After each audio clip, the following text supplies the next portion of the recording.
د جون دریمه په دې ورځ د سوکوهنې افسانوي اتل له نړۍ څخه سترګه پټه کړې.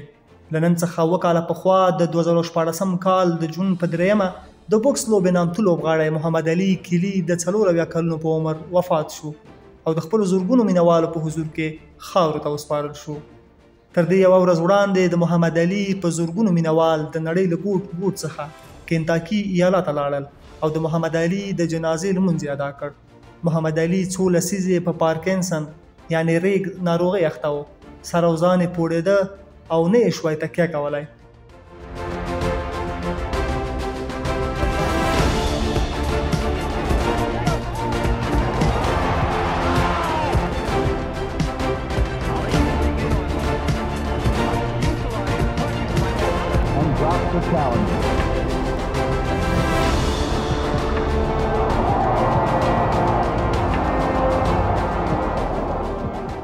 محمد علي 3 ځله د نړۍ د درانه وزن اتل شوی او د یو مدني فعال په توګه د 20مې پیړۍ په یو تلپاتې شخصیت مبدل شو.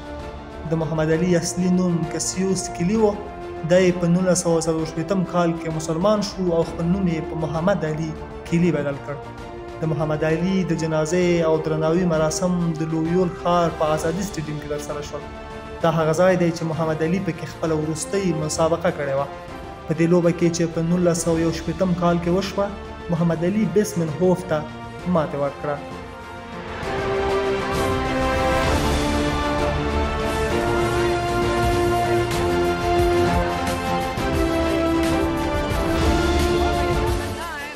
د جنازې امامت زید شاکر وکړ. امام زید شاکر وویل محمد علي د نړۍ په میلیونونو مسلمانانو ته د اسلام یوه واقعي څیره ده چې سولې او زغم ته یې خلک رابلل. محمد علي د مسلمانانو د ټولنې ستره څیره وه. د ډېرو شیانو استازیتوب کوه ځکه چې دی د واقعیتونو څرګندونه کوله، د هغو واقعیتونو چې هر مسلمان یې غوښتنه کوي: میړانه، سخاوت، عالي روحیه، مهرباني او مینه.